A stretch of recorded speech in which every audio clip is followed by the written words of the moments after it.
Hi hello வாங்க. இன்றைக்கி Ashwin secret சமையலில் என்ன செய்ய போகிறோம் பார்க்கலாமா? எல்லோரும் நல்லா இருக்கிறீங்களா? இன்றைக்கி அஸ்வின் சீக்ரெட் சமையலில் சூப்பரான டேஸ்டியான ஒரு காளானும் சிக்கனும் வச்சு நம்ம ஒரு பிரேக்ஃபாஸ்ட் மாதிரி காலைல டிஃபனுக்கு ஒரு கிரேவி பண்ண போகிறோம். அது எப்படி பண்ணுறது பார்க்கலாமாங்க? இட்லி தோசை எல்லாத்துக்குமே நல்லாயிருக்கும். பாருங்கள், மேலே இருக்கிற அந்த காளான் இருக்கிற மேலே ஒரு தோல் இருக்கும், அது மண்ணாக இருக்கும். அது லைட்டாக எடுத்துடுங்க, அப்படி புட்டாக வந்துடும். அதை எடுத்து கழுவி வச்சுக்கோங்க. ஏன்னா அதில் மண் இருக்கும், களிமண் இருக்கும். உஷாராக கழுவி வச்சுக்கோங்க. வெங்காயம் ஒரு 2 எடுத்து கட் பண்ணி வச்சுக்கோங்க. கட் பண்ணி வச்சுட்டு நம்ம எப்படி செய்கிறது பார்க்கலாம் வாங்க. பாருங்கள், எண்ணெய் கொஞ்சம் ஊற்றிக்கோங்க. எண்ணெய் ஊற்றிட்டு எண்ணெய் சூடாக பட்டை 2, லவங்கம் 2 போட்டுக்கோங்க. 2 3 போட்டுட்டு நம்ம அது கூட வெங்காயம் நல்லா மெலிசாக நறுக்கி வச்ச வெங்காயத்தை இதில் சேர்த்துக்குவோம். இது காளான் அவ்வளோ காளானும் சிக்கனும் ரெண்டுமே சேர்ந்து நம்ம இந்த கிரேவி பண்ண போகிறோம். பாருங்கள், வெங்காயத்தை அப்படியே போட்டுக்கோங்க. வெங்காயம் போட்டு நல்லா கொஞ்சம் கலர் வரணும். வெங்காயம் அது வரைக்கும் நல்லா வதக்கணும். அந்த வெங்காயத்தை வதக்கி எடுத்தால் தான் நல்லா ஒரு ப்ரௌன் கலராக வந்த பின்னாடி தான் நம்ம நெக்ஸ்ட்டு என்ன போடணுன்ட்டு பாருங்கள். நல்லா வெங்காயத்தை வதக்குங்க. ஏன்னா அது வெங்காயம் நல்லா ஃப்ரை ஆனால் நல்லா கலர் வந்தால் தான் ஒரு டேஸ்ட் கொடுக்கும். பாருங்கள், அதுக்குள்ளவே நம்ம ஒரு கிரேவிக்கு ஒரு மசாலா அரைச்சிக்கலாம். முந்திரி ஒரு 4-5 முந்திரி போட்டுக்கோங்க. ஒரு 3 தக்காளி, குட்டி குட்டியாக இருக்கிற தக்காளி தான் போட்டுக்கிறேன். அதை கட் பண்ணி அதில் போட்டு பேஸ்ட்டு மாதிரி அரைச்சின்னு வந்துடுவோம் நைஸாக. அதுதான் கிரேவி கொடுக்கும், இல்லைன்னா வெங்காயம் வதங்கிடுச்சுங்க.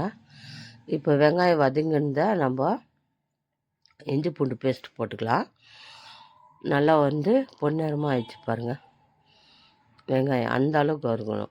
இஞ்சி பூண்டு பேஸ்ட்டும் ஒரு 1.5 ஸ்பூன் போட்டுக்கோங்க. எண்ணெய் இந்த வெங்காயம் வதங்குனதும் இஞ்சி பூண்டு பேஸ்ட் போட்டு நல்லா வதக்கணுங்கன்னா நல்லா அந்த பச்சை வாசனைலாம் போயிடும். நல்லா அந்த எண்ணெயிலே வதக்கிடுங்க. வதக்கி நல்லா பாருங்கள், பச்சை வாசனை நல்லா போயிடுச்சு. கும்முன்னு வாசனையாக இருக்குது. வீட்டிலே பயங்கர வாசனை. இந்த இஞ்சி பூண்டு பேஸ்ட்டு அவ்வளோ எண்ணெயில் வதக்க வாசனையாக இருக்கும். இப்போ இந்த காளானை நம்ம போட்டுக்கலாம். காளான் கழுவி பாருங்கள், களிமண் இல்லாமல் க்ளீனாக மேலெல்லாம் களிமண் மாதிரி இருக்கும். அதெல்லாம் க்ளீன் பண்ணிட்டு நீட்டாக கழுவி போடுங்க. ஏன்னா மண் நறுக்கணும். அது போட்டுட்டு நல்லா வதக்கிடுங்க. காளான் தண்ணி விடும், அதனால் அந்த எண்ணெயிலே வதக்குங்க. ஒரு 5 நிமிஷம் வதக்கிட்டு அப்புறம் நம்ம சிக்கன் போட்டுக்கலாம். அந்த தண்ணியெல்லாம் வெளியே வந்துடும் பாருங்கள். காளானில் இருக்கிற தண்ணியெல்லாம் இவ்வளோண்டு சுருங்கின மாதிரி ஆகிடும் காளான். ஏன்னா அது தண்ணி மாதிரி தான் இருக்கும். நம்ம தண்ணி மாதிரி இருக்கிறதுனால அது சுருங்கிடும். பாருங்கள், சிக்கன் பீஸு நல்லா 1/2 kg வாங்கியிருக்கிறேன். நல்லா பீஸாக கழுவி பாருங்கள், சுத்தமாக கழுவி வச்சுக்கிறோம். இப்போ சிக்கனை எடுத்து நம்ம அதில் போட்டுக்கலாம். போட்டுட்டு அப்படியே அந்த காளான் தண்ணி வந்துட்டுக்குது பாருங்கள். காளான் அது எல்லாமே நம்ம நல்லா கொஞ்சம் ஒரு 5 நிமிஷம் பச்சை வாசனை போகிற அளவுக்கு வதக்கிக்கலாம். நல்லா வதக்கி அதுக்கப்புறம் தான் நம்ம அந்த மசாலா ஊற்றணும். நம்ம தக்காளியும் முந்திரியும் அரைச்சி வச்சுக்கிறோம் இல்லையா, அது கிரேவி மாதிரி வரும். இல்லைன்னா வெறும் இது மட்டும் போட்டோம்னா கிரேவி வராது. இட்லி தோசை சட்னி சாப்பாடு ரைஸ் எல்லாத்துக்குமே யூஸாக இருக்கும். அதுக்கான கொஞ்சம் கிரேவி மாதிரி பண்ண போகிறோம். பாருங்கள், சிக்கனை போட்டு நல்லா வதக்கிடுங்க. நல்லா வதக்கணும், பச்சை வாசனை போகிற மாதிரி இஞ்சி பூண்டு பேஸ்ட்டில் வதக்கிட்டு அரைச்சி வச்சுக்கிறேன் பாருங்கள் அந்த மசாலாவை. தக்காளி வெறும் முந்திரி மட்டும் தாங்க, வேறு எதுவும் போடல. அது ரெண்டுமே நல்லா நைஸாக அரைச்சி வைக்குங்க. ஜாரு அப்படியே தண்ணி எடுத்து ஊற்றிக்கோங்க. அது மசாலா ஊற்றிக்கோங்க. ஊற்றி நல்லா கலக்குங்க. அதில் கொஞ்சம் கழுவி தண்ணி ஊற்றிடுங்க. அதுலேயே எவ்வளோ கிரேவி வேணுமோ அந்த அளவுக்கு தண்ணி ஊற்றிக்கணும். இதில் அந்த ஜாரை கழுவி ஊற்றிக்கோங்க. நல்லா மிக்ஸ் பண்ணுங்கள். அது அப்போ தான் கொஞ்சம் நல்லா கொதிக்கணும், அந்த பச்சை வாசனை நல்லா போகும். நல்லா வதக்கிடுச்சு. இப்போ நம்ம வந்து கொதியும் வந்துச்சு. இப்போ மஞ்சத்தூள் போட்டுக்கலாம். மஞ்சத்தூள் கொஞ்சம் சால்ட்டு போடுங்க. ஃபஸ்ட்டு கொஞ்சம் சால்ட்டு போட்டுக்கோங்க. கறிக்கு மசாலாக்கெல்லாம் எவ்வளோ வேணுமோ அவ்வளோ சால்ட்டு போட்டுக்கோங்க. ஏன்னா இப்போ போட்ட மஞ்சத்தூள் ஒரு 1/2 ஸ்பூன் போட்டுக்கலாம். மஞ்சத்தூளும் உப்பு போட்டு நல்லா மிக்ஸ் பண்ணுங்கள். நான் கிரேவி வரத்துக்காக கொஞ்சம் தண்ணி ஊற்றிருக்கிறேன், ஜாரெல்லாம் கழுவி. நல்லா மிக்ஸ் பண்ணிவிடுங்க.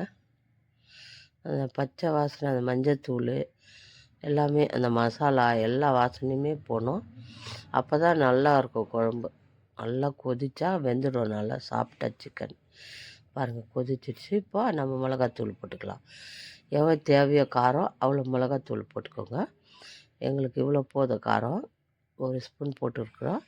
நல்லா மிக்ஸ் பண்ணி நல்லா கொதிக்க வைங்க. பாருங்கள் அப்படியே கலக்கிட்டே இருங்க. அந்த எவ்வளோ கொதி வருது பாருங்கள். ஃபஸ்ட்டே நான் சொன்ன மாதிரி மஞ்சத்தூள் உப்பெல்லாம் போட்டு நல்லா ஒரு கொதி விட்ட பிறகு மிளகாத்தூள் போட்டோம். மிளகாத்தூள் போட்ட உடனே பாருங்கள் சிக்கன் பாருங்கள் எவ்வளோ சூப்பராக இருக்கும். அந்த காளான் இருக்கிற இடமே தெரியாதுங்க, ரொம்ப குட்டி குட்டியாக இருக்கும் காளான். அது வதக்கும் போதே நம்ம வந்து அந்த குட்டி குட்டி ஆகிடும், சரிங்களா? அவ்வளோவா தெரியாது, ஆனால் டேஸ்ட்டு கொடுக்கும். பாருங்கள் எண்ணெயெல்லாம் பிரிஞ்சு வந்துடுச்சு. மூடி வச்சு ஒரு 10 நிமிஷம் வேக வச்சுருங்க. மூடி வச்சு வேக வச்சுதா பாருங்கள் எண்ணெய் பிரிஞ்சிச்சு. இப்போ சிக்கனும் வெந்துடுச்சுங்க. கிரேவி எல்லாமே வெந்து போச்சு. இந்த டைமில் கொத்தமல்லி போட்டுக்கலாம். மூடி வச்சு ஒரு 10 நிமிஷம் வேக வைக்கணும், அப்படியே விட்டுறாதுங்க. 10 நிமிஷம் வெந்த பின்னாடி அப்படியே எண்ணெய் பிரிஞ்சு பின்னாடி கொத்தமல்லி போட்டுக்கோங்க. கொத்தமல்லி போட்டு நல்லா வந்து மிக்ஸ் பண்ணுங்கள். இது அவ்வளோ டேஸ்டியாக இருக்கும். யார் விருப்பம் வந்து இட்லி தோசைக்கு எல்லாத்துக்குமே நல்லாயிருக்கும். நான் இன்றைக்கி தோசை தான் செய்ய போகிறேன் வீட்டில். அதுக்கு தான் இந்த சிக்கன் காளான் கிரேவி பண்ணியிருக்கிறேன். அவ்வளோ நல்லாயிருக்கும். பார்க்கலாம் இருங்க. நல்லா மிக்ஸ் பண்ணுங்கள். நல்லா கொதிக்கிட்டோம், பச்சை வாசனை போட்டோம். பாருங்கள் கிரேவி வந்துச்சு பாருங்கள். இவ்வளோ கிரேவி இருந்தால் போதும். ரொம்ப கிரேவியாக தண்ணியாக இருக்கக்கூடாது. சாப்பிட்ற அளவுக்கு நம்மளுக்கு கிரேவி வந்தால் போதும். சிக்கனும் அவ்வளோ அருமையாக இருக்குங்க. சிக்கன் நல்லா வெந்திருக்கு பாருங்கள். நல்லா மிக்ஸ் பண்ணிவிட்டு இப்போ நம்ம ஒரு கொதி விட்டு ஆஃப் பண்ணிடுவோம். நல்லா ஒரு கொதிக்கிட்டோம். நல்லா கொத்தமல்லி போட்டதும் ஆஃப் பண்ணாதுங்க. ஒரு 5 நிமிஷம் விட்டு நல்லா கொதித்த பிறகு குழம்பு ரெடி ஆயிடுச்சுங்க. அவ்வளோதாங்க, சிம்பிளான ஒரு காளான் சிக்கன் வச்சு ஒரு கிரேவி பண்ணுறோம். இந்த மாதிரி சிம்பிளாக பண்ணி சாப்பிட்டு பாருங்கள், ரொம்ப டேஸ்ட்டாக இருக்கும். ஒரு இடத்துக்கு மசாலாலாம் பிடிக்காது. தேங்காய்லாம் அரைச்சி ஊற்றி, பட்டை லவங்கெல்லாம் அரைச்சி ஊற்றி வைப்பாங்க. சில பேருக்கு பிடிக்கும், சில பேருக்கு பிடிக்காது. பிடிக்காதவங்க இந்த மெத்தடில் செஞ்சு பாருங்கள். பிடிச்சவங்க நீங்களும் அந்த மாதிரி பட்டை லவங்கெல்லாம் போட்டு அரைச்சி ஊற்றி சிக்கனும் நம்ம காளானும் போட்டு செஞ்சு பாருங்கள். அந்த மாதிரி உங்கள் மசாலா உங்களுக்கு எந்த மாதிரி பிடிக்குமோ அதே மாதிரி செஞ்சுக்கோங்க, சரிங்களா? பாருங்கள் கிரேவி வந்திருக்கு.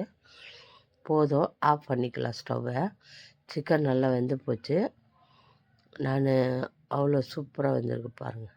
நல்லா வெந்துடுச்சு சிக்கன். குழம்பும் ரெடி ஆயிடுச்சுங்க. அவ்வளோதாங்க. 10 நிமிஷம் மூடி வச்சு இறக்கணுங்கன்னா குழம்பு நல்லா வெந்து வந்துடும். சூப்பராக வந்துடுச்சு. யாருக்கு இது பிடிக்குமோ லைக் பண்ணுங்கள்.